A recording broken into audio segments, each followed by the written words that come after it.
አብ ወወልድ ወመንፈስ ቅዱስ አሃዱ አምላክ ዘላለም ሥላሴ። ክቡር መምህራችን መምህር ይትባረክ ኢየሱስ የደብራችን ስብከተ ወንጌል ኃላፊና ዋና ጸሐፊ፣ ክቡር ቄሰ ገበዝ ብርሃኑ ኃይሌ የደብራችን ቄሰ ገበዝ፣ እንደዚሁም ወንድሞች ዲያቆናት፣ በዛሬው ዕለት በዚህ ቅዱስ ቦታ የተሰበሰባችሁ ወንዶችም ሴቶችም ንጽሐ ጠባይ ያላደፈባችሁ ሕፃናትም ጭምር በወደደን ባከበረን በአንድያ ልጁ በኢየሱስ ክርስቶስ ፍጹም ሰላም ሰላም እላችኋለሁ። እንደምን አደራችሁ? እንደምን አረፈዳችሁ? እንደምን ሰነበታችሁ? አይሾሙት ንጉሥ አያበድሩት ባለጸጋ ወልደ እግዚአብሔር ሕያው ወልደ ማርያም ስግው ጌታችን አምላካችን መድኃኒታችን ኢየሱስ ክርስቶስ በሰላምና በሕይወት በጤና ጠብቆ ሳይገባን እንዲገባን አድርጎ በቤተ መቅደሱ ለውዳሴ ለቅዳሴ ለምስጋና ስለሰበሰበን ስሙ ለዘላለም የከበረና የተመሰገነ ይሁን። የእመቤታችን የቅድስት ድንግል ማርያም በረከት፣ የሰማዕቷ የቅድስት አርሴማ ምልጃና ጸሎት በሁላችን ላይ ይደርብን። እንኳን ለሰማዕቷ ለቅድስት አርሴማ ወርሃዊ መታሰቢያ በዓል በሰላምና በጤና በሕይወት አደረሰን አደረሳችሁ። እግዚአብሔር አምላካችን ሁላችንም ይባርከን። የትምህርታችን ርዕስ የሚሆነው በአንደኛ ዮሐንስ ምዕራፍ 2 ቁጥር 28 ላይ ያለው ኃይለ ቃል ነው። ኃይለ ቃሉም እንዲህ ነው የሚለው፣ በእርሱ ኑሩ። በማን ኑሩ? በእርሱ ኑሩ። ይህንን ኃይለ ቃል የተናገረው ሐዋርያው ቅዱስ ዮሐንስ ነው። በረከቱን በሁላችን ላይ ያሳድርብን። ትንሽ ስለ ቅዱስ ዮሐንስ ባጭሩ ለማስታወስ ያክል ቅዱስ ዮሐንስ አባቱ ዘብዴዎስ ይባላል። ወንድሙም እንደሱ ሐዋርያ ነው፣ ያዕቆብ ይባላል። ከ12ቱ ሐዋርያት መካከልም አንዱ ነው። ዮሐንስ ፍቁረ እግዚእ የጌታ ወዳጅ በመባልም ይታወቃል። ቅዱስ ዮሐንስ ባጭሩ በአዲስ ኪዳን 5 መጽሐፍቶችን እጅግ የሚገራርሙ 5 መጽሐፍቶችን ጽፏል። ስንት አልኳችሁ? 5 መጽሐፍቶች ጽፏል። ምንና ምን ናቸው? ዮሐንስ የጻፈውን ታስታውሳላችሁ? ምንድን ነው የጻፈው? አንደኛ ምኑ የጻፈው ወንጌል ነው። በጣም የሚገርም ከሦስቱ ወንጌላውያን በተለየ መንገድ ቀዳሚው ቃል ብሎ ጀምሮ የጻፈ ወንጌላዊ ነው። እንደገናም 3 መልእክቶችን ጽፏል። አንደኛ ዮሐንስ፣ ሁለተኛ ዮሐንስ፣ ሶስተኛ ዮሐንስ የሚባል መልእክቶች አሉ። የመጀመሪያው መልእክት 5 ምዕራፎች አሉት። ሁለተኛውና ሶስተኛው ግን አንዳንድ ምዕራፍ ብቻ ነው ያላቸው። ሌላው እጅግ በጣም የተወደደና የተለየ ምስጢርም ትንቢትም ራእይም ያለው ራእየ ዮሐንስ ነው። እሱን ጽፏል። በአጠቃላይ 1 ወንጌል፣ 3 መልእክታት፣ 1 ራእይ፣ 5 መጽሐፍቶችን ጽፏል። በረከቱን በሁላችን ላይ ያሳድርብን። ወንጌላዊ ቅዱስ ዮሐንስ በእርሱ ኑሩ ይለናል። በነገራችን ላይ ወይ ሐዋርያ ወንጌሉንና 3ቱን መልእክታት የጻፈው በኤፌሶን ነው፣ ወይም በታናሽ እስያ በአሁኑ ጊዜ ቱርክ ተብላ በምትጠራው ሀገር ማለት ነው። በዛው ነው የጻፈው ነው። 4ኛው ራእየ ዮሐንስ ግን ከሌሎቹ በተለየ መንገድ በደሴተ ፍጥሞ ሆኖ ተግዞ በነበረበት ሰዓት የጻፈው ራእይ ነው። በተጨማሪም እነዚህ መጽሐፍቶች የጻፋቸው በአንደኛው መቶ ክፍለ ዘመን መጨረሻ አካባቢ ወይም በ90 ዓመተ ምህረት ገደማ እንደሆነ የታሪክ ጸሐፊዎች ይናገራሉ። ሐዋርያው ቅዱስ ዮሐንስ በእርሱ ኑሩ ይለናል። ዛሬ የምንኖርበት ዓለም ሰላም የጠፋበት ዓለም፣ ነፃነት የጠፋበት ዓለም፣ አንድነት የሌለበት ዓለም፣ ውጥረት የነገሰበት ዓለም፣ ጭንቅ የበዛበት ዓለም፣ ደስታ የሌለበት ዓለም፣ ይቅርታ የሌለበት ዓለም፣ ፍቅር የሌለበት ዓለም፣ በመተሳሰብ የማይኖርበት ዓለም ሊሆን ይችላል። ነገር ግን ዛሬ የእግዚአብሔር ቃል የሚያቀርብልን ጥሪ በእርሱ ኑሩ የሚል ነው። በማን ካልን? በክርስቶስ። በምን አልኳችሁ?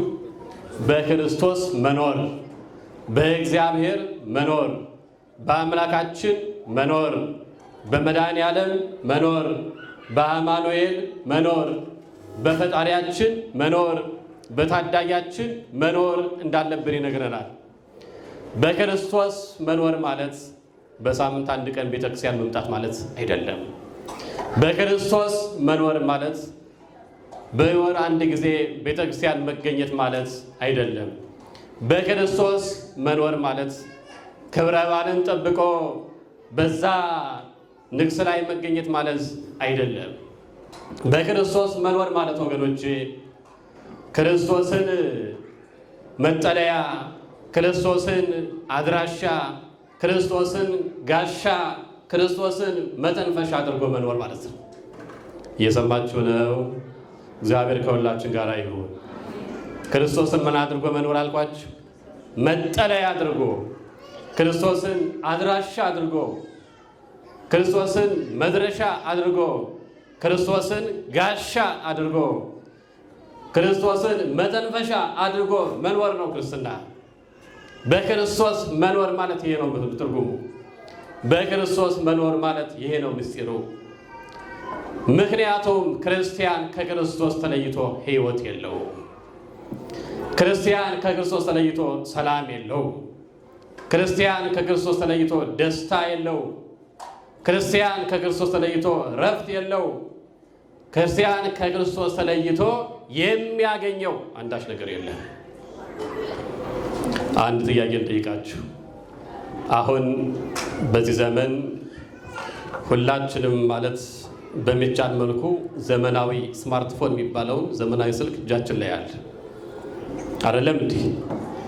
ይህ ዘመናዊ ስልክ እጅግ በጣም የዘመነ ብዙ ነገር ሊሰራበት የሚችል ከሰራንበት ከተጠቀምንበት ማለት ነው። ከዋትሳፕ እና ከቴሌግራም ያለፈ ነው ወይ የሚለው ሌላ ጉዳይ ሆኖ በጣም ብዙ ነገሮችን ልንጠቀምበት የምንችልበት ብዙ አክሰሰሪዎች ያሉት ዘመናዊ ስልክ እጃችን ላይ ይገኛል።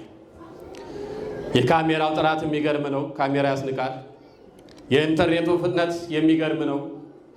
በብዙ መንገድ ከጊዜ ወደ ጊዜ እየተሻሻለ መጥቷል ስልክ። ነገር ግን አስተውሎ የእግዚአብሔር ልጆች፣ ይህ ዘመናዊ ስልክ የሚባለው እጅግ የሚገርም ስማርትፎን የምንለው ብዙ ነገር ልንሰራበት የምንችል ብዙ ነገር የያዘው ስልካችን ደግሞም በብዙ ገንዘብ የገዛ ነው ስልካችን ባትሪ ከሌለው መስራት ይችላል? ንገሩኝ። ባትሪ ከሌለው መስራት ይችላል ወይ? ከኤሌክትሪክ ኃይል ፓወር ካላገኘ ቻርጅ ካልተደረገ ልንጠቀምበት እንችላለን? ልንጽፍበት፣ ልንደውልበት፣ ልናወራበት፣ ካሜራ ልንቀርጽበት፣ ሌላም ነገር ልናደርግበት እንችላለን? አንችልም። ለምን? ባትሪ የለውማ፣ ቻርጅ የለውማ። ፓወር ማግኘት ከሚገባው የፓወር ኃይል ተቋርጧል። ስለዚህ ባትሪ ከሌለው ቻርጅ ካልደረገ የኤሌክትሪክ ፓወር ካላገኘ ወደ ምንነት ይቀየራል ማለት ነው። ነገር ወደ ምንነት ይቀየራል? ወደ ድንጋይነት ይቀየራል አይደል? ምንም ልጠቀሙበት አትችሉ። ኃይል ከሌለው እነዚህን ወሳኝ ነገሮች አገልግሎት ሊሰጥ ስለማይችል ያለን አማራጭ መጣል ነው። ድንጋይ ነው ብለህ ተብሎ የለ እንደ ጨው እንኳን ምንድን ነው የተባለው? እንደ ጨውነቱ ካልጣፈጠ ምን ይሆናል? ይጣላል። ከዛስ ምን ብለው ይረግጡታል? ድንጋይ ነው ብሎ ይረግጡታል ተብሏል።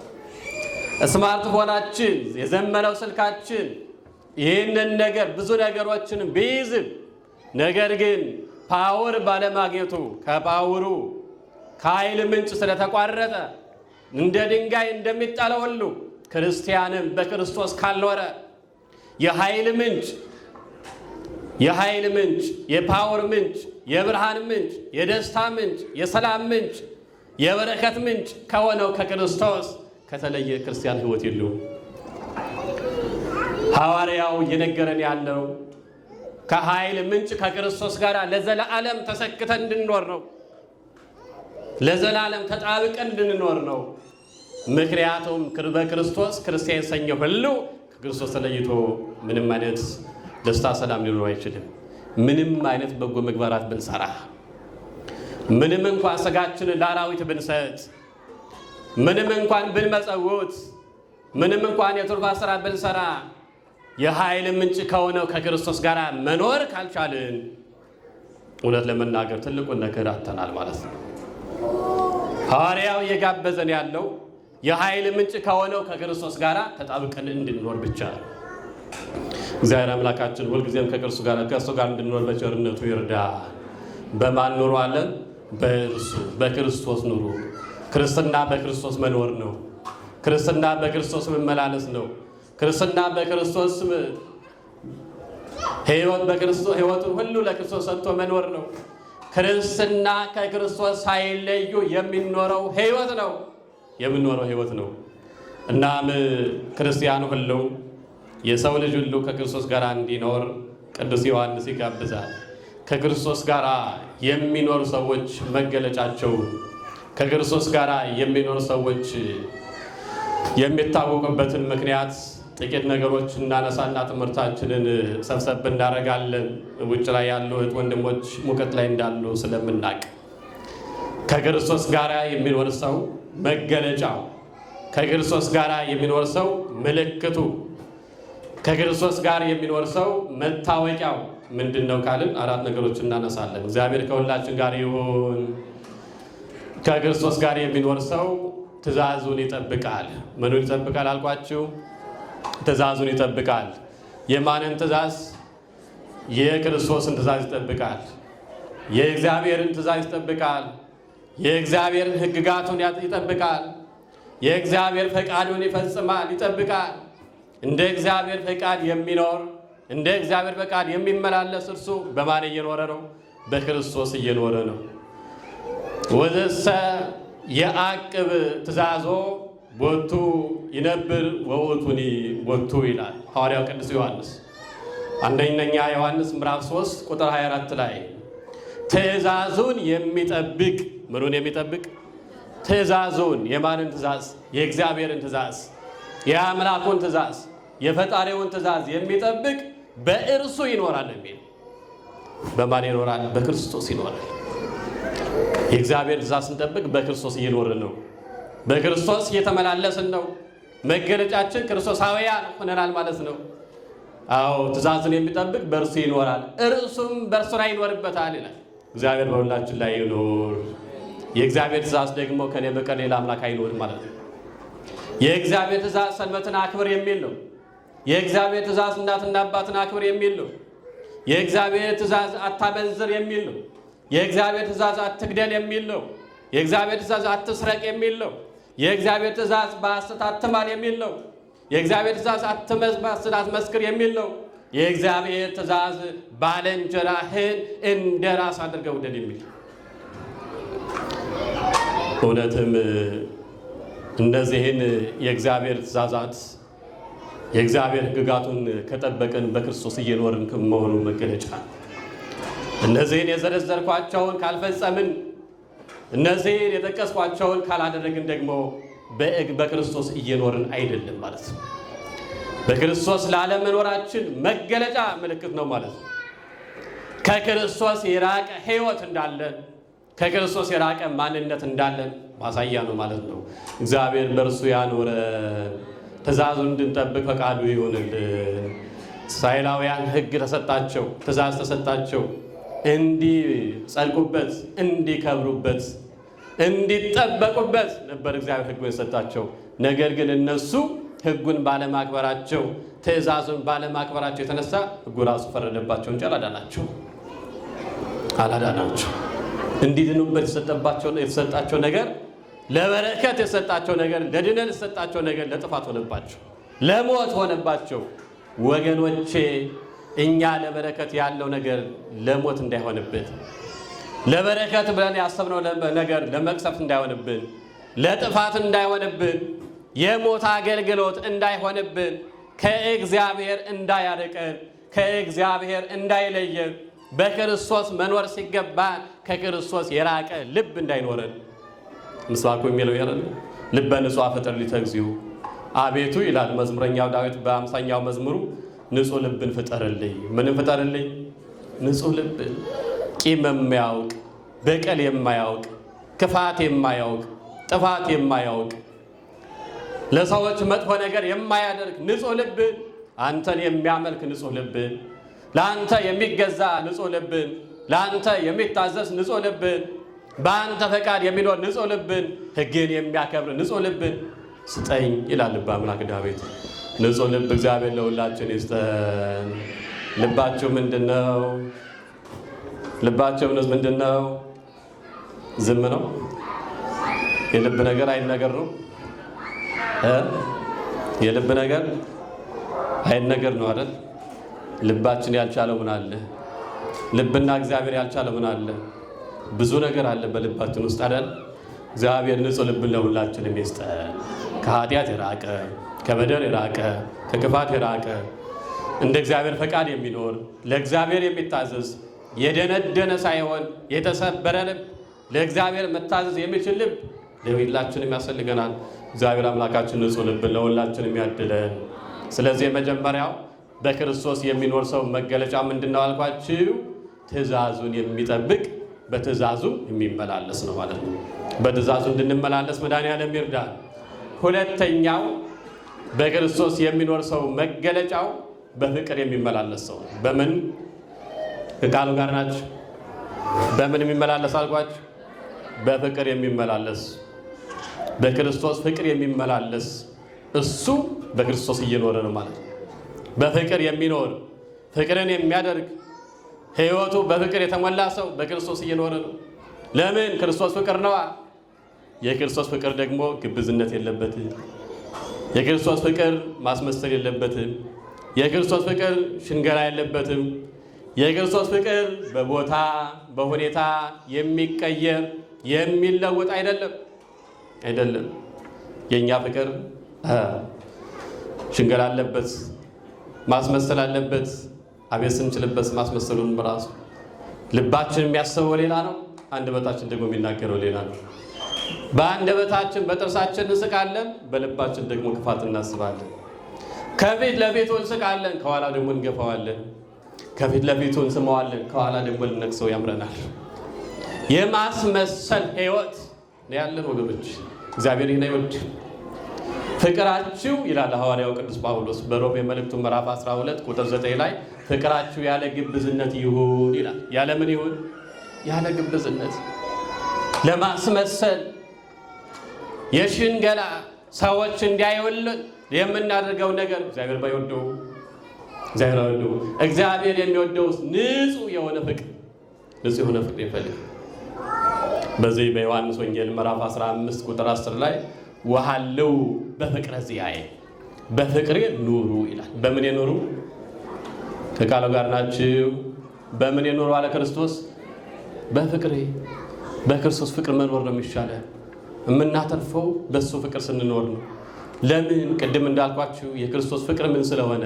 ፍጹም ስለሆነ የማይቀየር ስለሆነ የማይለወጥ ስለሆነ በማግኘት በማጣት የሚቀየር ነገር ስላልሆነ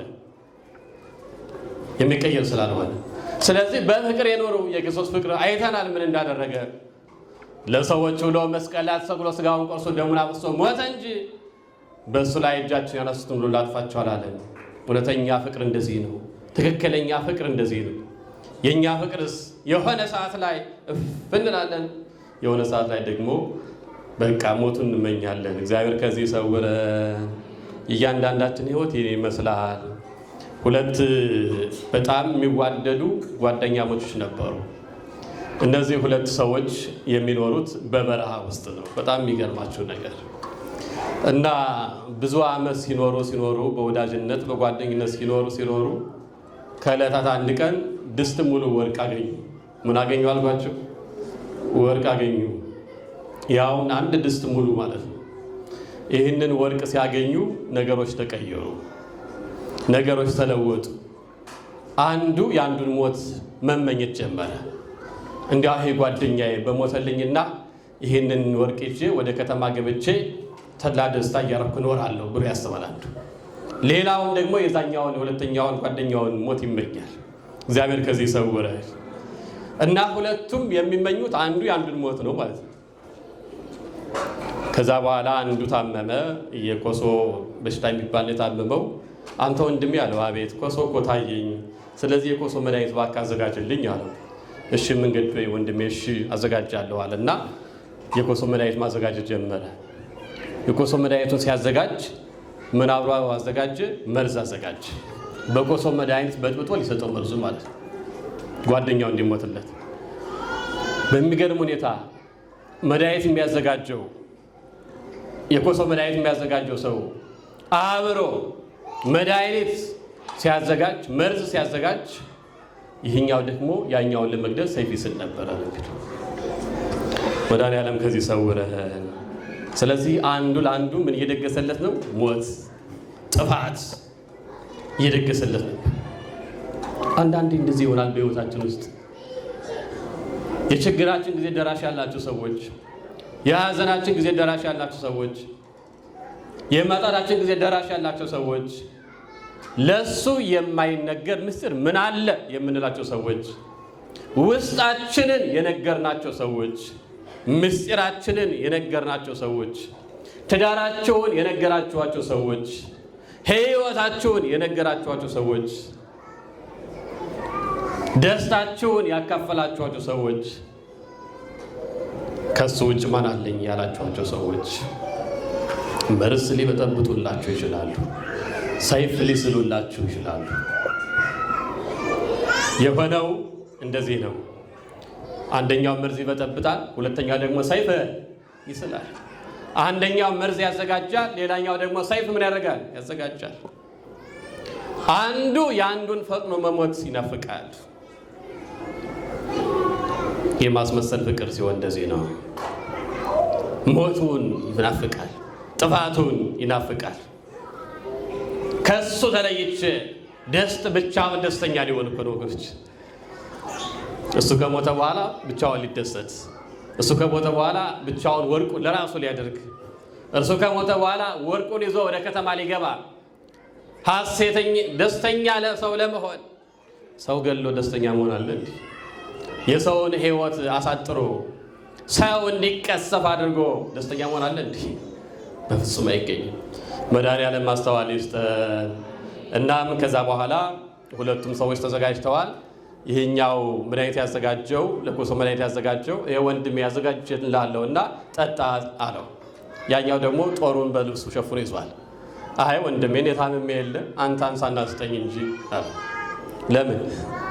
ሞቱን እየደገሰለት ነዋ። ልክ እሺ ብሎ አንስቶ ሊሰጠው ሲል አንስቶ በጦሩ አንገቱን ቆረጠለት።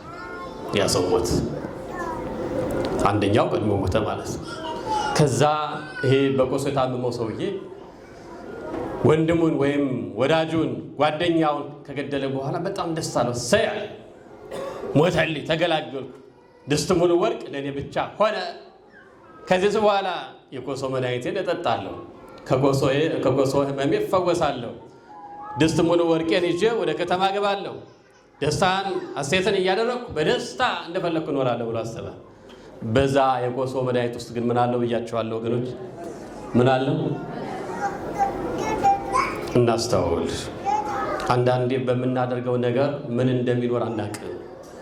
ክፋት ባሰብን ልክ ሰይጣን ደግሞ ለኛ ይደግስልናል። መጥፎ ነገር ባሰብን ልክ የኛም ደግሞ እንደዚሁ መጥፎ ነገር ይታሰብብናል። የጓደኛህን፣ የወንድምህን፣ የባልንጀራህን ጉድጓዱን ስትቆፍረው አታርቀው፣ ምናልባት አንተ ልገባበት ትችላለህ አይደል የሚባል እንዳናርቀው። በዛ ጉድጓድ ማን እንደሚገባ አናውቅም። እግረ ቀጭን ይሞታል ሲባል እግረ ወፍራም ይሞታል ይባላል አይደል? ይሞታል ይጠፋል ያላችሁ ሰዎች ቀርቶ ሞቱ በህይወት ሊቀየርላቸው ይችላል።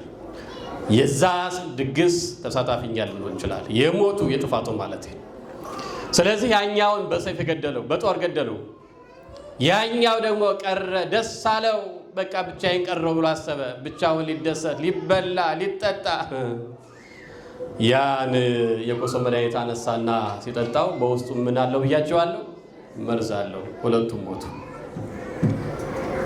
ወርቅ ብቻውን ቀረ። ለወርቅ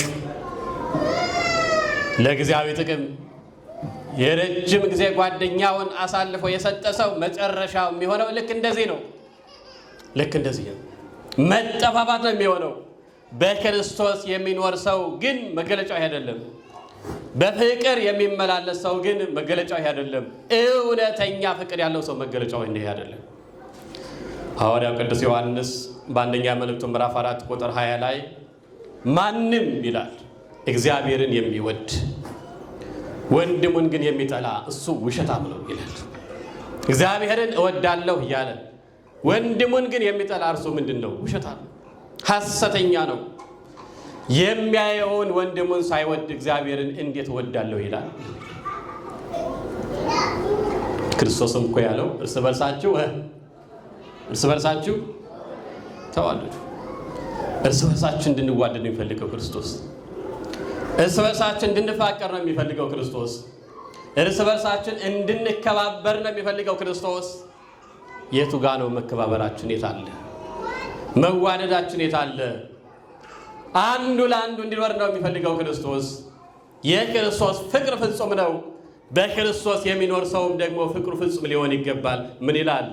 የወደዳቸውን እስከ መጨረሻው ምን አላቸው ነው የሚለው? ወደዳቸው። እኛ ትላንት የወደድናቸውን ዛሬ ጠልተናቸዋል። እኛ ትላንትና ያቀረብናቸውን ዛሬ ያደቀናቸዋል። እኛ ትላንትና ልክ እንደ ጴጥሮስ አብሬ ካልሞት ያልናቸውን ፈጥነን ክደናቸዋል። የእኛ ፍቅር እንከን አለበት። የእኛ ፍቅር ሽንገላ የተሞላ ነው። የእኛ ፍቅር በክፋት የተሞላ ነው። የእኛ ፍቅር በማር ውስጥ የተቀመመ መርዝ ነው። እግዚአብሔር ከእንደዚህ አይነት ሕይወት ሁላችንም ያውጣ። በክርስቶስ የሚኖር ሰው ግን ፍቅሩ ምንድን ነው አልኳችሁ? ፍጹም ነው። በፍጹም ፍቅር እንድንመላለስ አምላካችን እግዚአብሔር ይርዳን። ሶስተኛው በክርስቶስ የሚኖር ሰው መገለጫው በእምነት ጸንቶ የሚኖር ነው። በምን ጸንቶ የሚኖር? በእምነት። እግዚአብሔር በእምነታችን ያጽናን። በሐሰተኛ ትምህርት፣ በዓለም ፍላጎት፣ በሥጋ ምኞት የማይሸነፍ ጽኑ እምነት ያለው የማይወላውል ወደፊት ወደ ኋላ የማይል በእምነቱ የጸና በምግባሩ የቀና ስነ ምግባሩ አስተማሪ የሆነ እግዚአብሔር ለማመስገን የተጋ በእግዚአብሔር ላይ የማያጉረመርም በተሰጠው ነገር ብቻ ሳይሆን ባልሰጠው ነገር ጭምር እግዚአብሔርን የሚያመሰግን ፍጹም እምነት ያለው እሱ በክርስቶስ የሚኖር ሰው ነው። በክርስቶስ የሚኖር ሰው ነው። ሐሰተኛ የምንፍቅና ትምህርት ልቡን ያልሰለበው ልቡ በእግዚአብሔር የታመነለት ሰው እሱ ፍጹም እምነት ያለው በክርስቶስ የሚኖር ሰው ነው። ሐዋርያው በእርሱ ኑሩ ሲል በዛ ዘመን ዶሲቲዝም እና ግኖስቲዝም የሚባሉ ምንፍቅና እና ፍልስፍና የተጫናቸው ሰዎች ነበሩ፣ ወይም ፍልስፍና የተጫናቸው መናፍቃን ነበሩ። እነዚህ መናፍቃን አስተምሯቸው እጅግ በጣም የሚገርም ነው። ክርስቶስ በሥጋ መጣ የሚለውን የማይቀበሉ ኢየሱስና ክርስቶስ የተለያዩ ናቸው የሚሉ ምን ያሉ ናቸው? የተለያዩ ናቸው የሚሉ ክርስቶስ ሌላ ነው፣ ኢየሱስ ሌላ ነው የሚሉ ኢየሱስ በዮርዳኖስ ሲጠመቅ ክርስቶስ አደረበት የሚሉ እንደገናም በኋላ መከራ ሲቀበል ሲሰቀል ከእሱ ተለየው የሚሉ መናፍቃን። ይህ ብቻ አይደለም።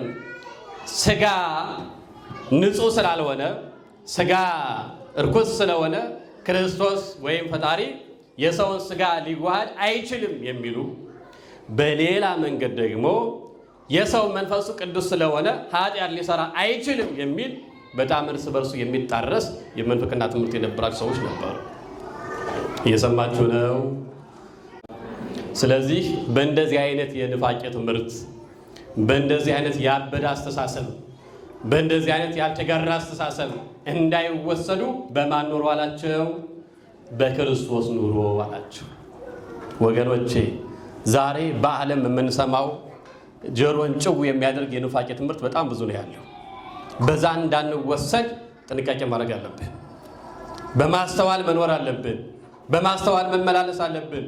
በክርስቶስ የሚኖር ሰው በሰማው ልክ ጆሮውን ሰጥቶ ወዲያና ወዲህ ይሄድ። ምክንያቱም የተማረውን ትምህርት ያመነውን እምነት ጠንቅቆ ያውቀዋልና። ስለዚህ በእንደዚህ አይነት የኑፋቄ ትምህርት በግኖስቲዝም በዶሲቲዝም እምነት እንዳይወሰዱ ልባቸው እንዳይማረክ ምን አላቸው? በክርስቶስ ኑሩ፣ ኑሯችንን በክርስቶስ ያድርግልን። ስለዚህ ክርስቲያን በነገራችን ላይ ልክ እንደዚህ ነው። ደስታም ማግኘትም ማጣትም ማዘንም መደሰትም ከፍታም ዝቅታም የማይቀይሩ የማይለውጥም ጸንቶ የሚኖር አንድ የሆነ ምሰሶ የሆነ የማይናጋ እምነት ያለው ክርስቲያን ማለት ነው። ደስታም አይወስደውም፣ አይማርከውም፣ መከራው ደግሞ አስጨንቀውም፣ በዛም አይከድም።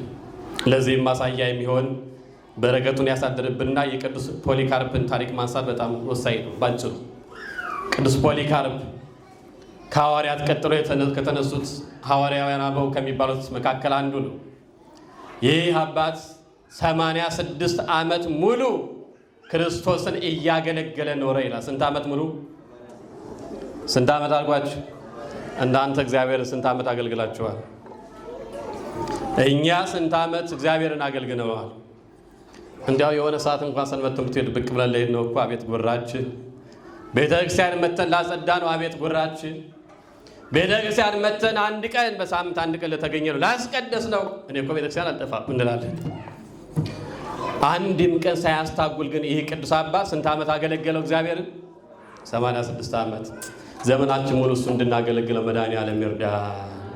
ትልቁ ጸጋ ማንን ማገልገል ነው? እግዚአብሔርን ማገልገል። ትልቁ በረከት ማንን ማገልገል ነው? ትልቁ ሰላም ማንን ማገልገል ነው? ትልቁ ደስታ ማንን ማገልገል ነው?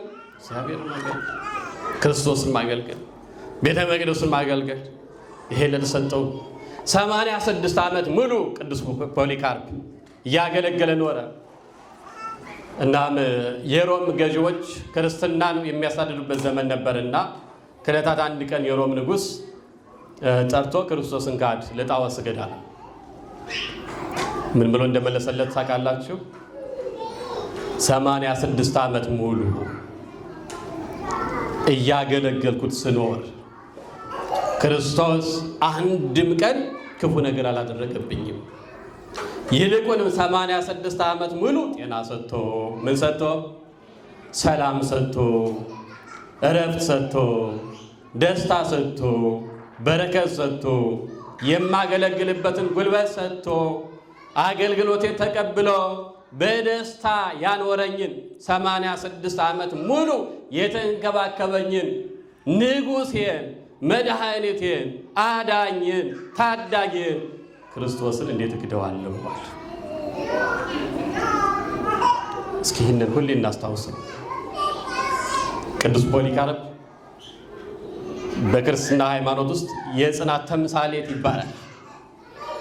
እንዲህ አይነት ክርስቲያኖች አሉ። በዘመናት በየዘመኑ የጽናት ተምሳሌቶች የሆኑ መከራ ገፍትሮ ያልጣላቸው፣ ችግር ገፍትሮ ያልጣላቸው፣ ማጣት ገፍትሮ ያልጣላቸው፣ ሐዘን ገፍትሮ ያልጣላቸው፣ የሰዎች መጥፎ ሐሳብ ገፍትሮ ያልጣላቸው፣ የመናፍቃን አስተምሮ ገፍትሮ ከቤተ መቅደሱ ያላወጣቸው፣ ስቦ ያላወጣቸው የክርስትና የሃይማኖት ተምሳሌቶች በየጊዜው አሉ። እንዲህ አይነት ሰዎች እግዚአብሔር ያብዛል። 86 ዓመት ሙሉ ያገለገልኩትን ክርስቶስ እንዴት እክዳለዋል? ዘመናችሁን የሰጣችሁ፣ ልጅነታችሁን የኖራችሁበት፣ ወጣትነታችሁን ያሳለፋችሁበትን ክርስትና ሃይማኖት ክርስቶስ ካዱ ስንባሉ እንዴት ትቀበላላችሁ? ወገኖች መልሳችሁ ንጉሴን እንዴት እክደዋለሁ መሆን አለበት። መድኃኒቴን እንዴት እክደዋለሁ? ፈጣሪዬን እንዴት እክደዋለሁ? አዳኜን እንዴት እክደዋለሁ? ንጉሴን እንዴት እክደዋለሁ? ታዳጌን፣ ጠባቄን፣ መጋቤን እንዴት እክደዋለሁ? ሊሆን ይገባል መልሳችን። እግዚአብሔር አምላካችን በእርሱ ያኖረን እና የቅዱስ አባት ንጉሱ በጣም ተናደደና በልክ እንደ ሶስቱ ወጣቶች አናንያ፣ አዛርያ፣ ሚሳኤል እሳት ውስጥ እንደተጣሉት እሱንም እሳት ውስጥ ጣሉት። በቃ በእሳት ተቃጥሎ አሮት ይሙት ብሎ ማለት ነው። እግዚአብሔር ለታመኑት ቅርብ አምላክ አይደለም? እዛ እሳት ውስጥ ሲጥሉት ያ እሳቱ በዙሪያው እንደ መጋረጃ ሆነለት ይላል። ክብርና ምስጋና ለአምላካችን ለእግዚአብሔር ይሁን። አመስግኑት መድኃኒዓለምን። መጋረጃ ሆነለት፣ እሳቱ መጋረጃ ሆነለት። ይገለዋል ያሉት፣ ያቃጥለዋል ያሉት አርሮ እንዲሞት ብለው እሳት ውስጥ ቢጥሉትም ያ እሳት ግን መጋረጃ ሆነለት። በክርስቶስ የሚኖር ሰው በእሳቱ ላይ ስልጣን አለው። በክርስቶስ የሚኖር ሰው በጨለማው ላይ ስልጣን አለው። በገደሉ ላይ ስልጣን አለው። በብርሃኑ ላይ ስልጣን አለው። በአራዊቱ ላይ ስልጣን አለው። በመርዙ ላይ ስልጣን አለው። በአውሬው ላይ ስልጣን አለው። እግዚአብሔር አምላካችን በእሱ እንደሆነ ፈቃዱ ይሁንልን። የቅዱስ አባት መጨረሻ ላይ በሰማዕትነት ነው ያረፈው። በረከቱን በሁላችን ላይ ያሳድርብን። ስለዚህ ወገኖቼ ክርስትና በሰበብ አስበቡ የምንሸሸው፣ የምንቀይረው፣ የምንለውጠው፣ የምንርቀው ሳይሆን እስከ መጨረሻ የምንኖርበት ነው። ለዚህ ነው ሐዋርያው በእርሱ ኑሩ የሚለው። የእኛ ምርጫ በእርሱ መኖር ነው፣ በክርስቶስ መኖር ነው፣ በአምላካችን መኖር ነው። የሚያሳርፈን ደስታችን እሱ ስለሆነ ማለት ነው። ይህ አራተኛው ነው የመጨረሻው እና በክርስቶስ የሚኖር ሰው መገለጫው ምንድን ነው ካልን ሕይወቱን በመንፈስ ቅዱስ የሚመራ ምኑን አልኳችሁ? ሕይወቱን በሉ እስኪ በመንፈስ ቅዱስ የሚመራ። ሕይወታችን የሚመራው ማን ነው? ድምጻችሁ አይሰማም። ማን ነው ሕይወታችን የሚመራው? ድገሙት እስኪ። ከልባችሁ ነው? ከእውነታችሁ ነው? ዛሬ እውነት ሕይወታችንን መንፈስ ቅዱስ እንዲመራው አሳልፈን ራሳችንን ለእግዚአብሔር ሰጥተናል? ሕይወታችንን እየመራው ያለው ኑሯችንን እየመራው ያለው አናቀው? ዓለም እየመራው ነው። ቴክኖሎጂ እየመራው ነው። አጉል ስልጣኔ እየመራው ነው። ሰው ከነበረበት የክብር ማማ እንዴት እየተንሸራተተ እየወረደ እንደሆነ እያያችሁ ነው አይደል? ያከበራችሁ ሰው በአንዴ ወርዶ ሌላ ቦታ የምታገኙት ለምን ይመስላችኋል? መሪ እግዚአብሔር ነው ማለት ስላቆመ እኮ ነው። ክርስቲያን መሪው እግዚአብሔር ነው። አስተዳዳሪው እግዚአብሔር ነው። የሚመራው በመንፈስ ቅዱስ ነው። ለእኔ ያለሁት እኔ ነኝ የሚል አባዜ ሊለቀን ይገባል። ለእኔ ያለኝ እግዚአብሔር ነው ልንል ይገባል። ለእኔ ያለኝ እውቀቴ፣ ለእኔ ያለኝ ስልጣኔ፣ ለእኔ ያለኝ ሀብቴ፣ ለእኔ ያለኝ ንብረቴ፣ ለእኔ ያለኝ ቤተሰቦቼ፣ ልጆቼ፣ ባሌ፣ ሚስቴ፣ ይህ በዚህ ምድር ላይ እስካለ ድረስ ተከትሎ የሚሄድ አንዳች ነገር የለም። ለእኛ ያለው ክርስቶስ ነው በሉ እስኪ። ኧረ ተው በክርስቶስ አትፈሩ። ለእኛ ያለው በሉ ጉባኤው እስኪ በአንድ ቃል ይናገር። ለእኔ ያለው ክርስቶስ ነው።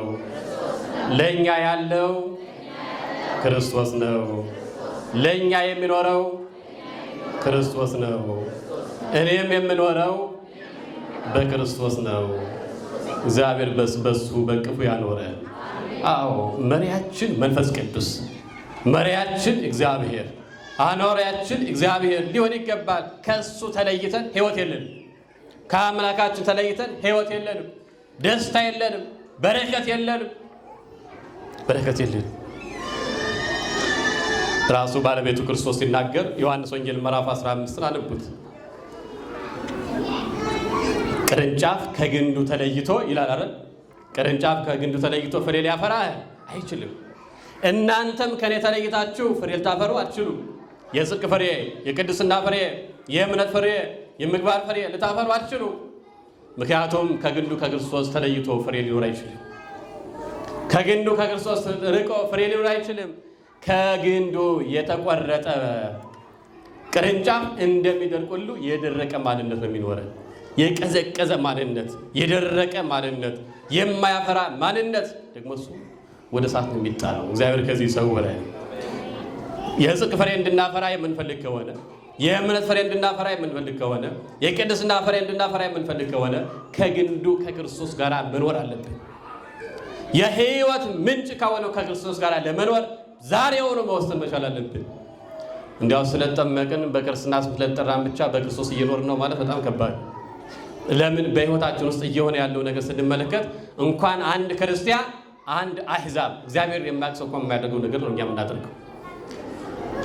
በሰው ላይ ጨክነን በሰዎች ላይ ጨክነን በክርስቶስ በፈጠረው ፍጥረት ላይ የጨከንን በራሳችን ላይ የጨከንን ቤተ መቅደሱን ያቆሸሽን ሰዎች በክርስቶስ እየኖርን ነው ማለት እንዴት እንችላለን ወገኖች? መድኃኔዓለም ማስተዋል ለሁላችንም ይስጠን። ስለዚህ መሪያችን ማን ነው አልኳችሁ? መንፈስ ቅዱስ። መሪያችን ማን ነው? እግዚአብሔር። መሪያችን ማን ነው? ክርስቶስ። አኗራችን ማን ነው? ክርስቶስ። የምንኖረው በማን ነው? በክርስቶስ። ይህ ሊሆን ይገባል። የሁል ጊዜ ሕይወታችን ሊሆን ይገባል። በክርስቶስ መኖር ማለት ቅድም እንዳልኳችሁ ቅዳሜና እሑድ ቤተክርስቲያን መጥቶ ሰኞ ደግሞ ወደ ዓለም ጭልጥ ብሎ መግባት አይደለም። ቅዳሜ ጠዋት ቤተክርስቲያን፣ እሑድ ማታ ደግሞ ጣዖት ቤት አይደለም። እሑድ ጠዋት ቤተክርስቲያን፣ ሰኞ ጠዋት ደግሞ ጭፈራ ቤት ማለት አይደለም። ቅዳሜ ጠዋት ቤተክርስቲያን፣ ሌላ ቀን ደግሞ ዓለማዊነት ውስጥ አይደለም። ሁልጊዜም በክርስቶስ መኖር ነው። እንዲህ ከሆነ እውነትም በክርስቶስ ይኖር ነው ማለት ነው። ዓመቱን ሙሉ ዘመናችን ሙሉ ይህ ቅዱስ ፖሊካርፕ እንደኖረው እንደሱ ዘመናችን ለክርስቶስ መስጠት አለብን። ወገኖቼ ጸሎት ሰልችቷችኋል? ጾሙ ሰልችቷችኋል? ስግደቱ ሰልችቷችኋል? ኑሮው ሰልችቷችኋል? ኑሮ የሰለቸው፣ ጾሙ ጸሎቱ የሰለቸው፣ ሕይወት የሰለቸው ሰው እርሱ ከክርስቶስ ለመራቁ ምልክት ነው። ከማን ለመራቁ? ከክርስቶስ ለመራቁ ምልክት ነው። ከእግዚአብሔር እንደራቀ፣ ከሕይወት ምንጭ ከክርስቶስ እንደራቀ፣ ከመድኃኔዓለም እንደራቀ ምልክት ነው። ሕይወት የሰለቻችሁ፣ ጾም ጸሎት የሰለቻችሁ እናንተ ወደ ሕይወት ምንጭ ወደ ሆነው ወደ ክርስቶስ ተመለሱ። ወደ ክርስቶስ እንመለስ፣ ወደ አምላካችን እንመለስ። እስከ መቼ ድረስ ከክርስቶስ ርቀን እንኖራለን? እስከ መቼ ድረስ የኃይል ምንጭ ከሆኑ ከክርስቶስ ርቀን እንኖራለን? ያ የባዘንበት ለእኔ ያለሁት እኔ ነኝ ያልንበት ከእግዚአብሔር የራቅንበት ከእግዚአብሔር የተለየንበት የሸሸንበት ዘመን ይብቃል። አሁን ጊዜው ወደ እግዚአብሔር መመለስ ይሁን። አሁን ጊዜው ወደ ክርስቶስ መቅረብ ይሁን። አሁን በጊዜው ወደ ክርስቶስ መምጣት ይሁን። አሁን ጊዜው በክርስቶስ መኖር ይሁን። ወገኖቼ በክርስቶስ ለመኖር በጾም መትጋት፣ በጸሎት መትጋት፣ በፍቅር መመላለስ፣ በእምነት መጽናት ያስፈልጋል ማለት ነው። ይህ እንዳደረግን አምላካችን ክርስቶስ በቅፉ ያኖረናልና እግዚአብሔር አምላካችን በቅፉ እንዲኖር ቅዱስ ፈቃዱ ይሁንልን። በምን ኖረዋለን? ሐዋርያው ቅዱስ ዮሐንስ በእርሱ በማን? በክርስቶስ እኛ ሕይወታችንን ዘመናችንን ሁሉ በክርስቶስ እንድንኖር። በክርስቶስ የሚኖር ሁልጊዜ ደስተኛ ሐሴተኛ ይሆናል። በክርስቶስ የሚኖር የሚያጣው ነገር የለም። ምንም እንኳን የሌለው ቢሆን ከሁሉ የሚበልጠውን ክርስቶስ ይዞና በደስታ ይኖራል። በደስታ እንድንኖር፣ በሰላም እንድንኖር፣ በፍቅር እንድንኖር፣ በእምነት እንድንኖር በእርሱ መኖር ያስፈልገናል ማለት ነው። አምላካችን እግዚአብሔር በቸርነቱ በምሕረቱ ሁላችንም ጠብቆ ጎብኝቶ በቤተ መቅደሱ እንዲያኖረን ቅዱስ ፈቃዱ ይሆንልን። የድንግል ማርያም አማላጅነት፣ የቅዱሳን አባቶቻችን በረከት፣ የሰማዕቷ የቅድስት አርሴማ መልጃና ጸሎት በሁላችን ላይ ይደርብን። በእርሱ ኑሩ። ኑሯችሁ ሁሉ በእግዚአብሔር እንዲያደርግልን የመድኃኔዓለም የአምላካችን የኢየሱስ ክርስቶስ ቅዱስ ፈቃድ ይሆንልን። ያስተማረን የመከረን የገሰጸን አምላካችን እግዚአብሔር ስሙ በድጋሚ የከበረ የተመሰገነ ይሁን። ወስብሐት ለእግዚአብሔር።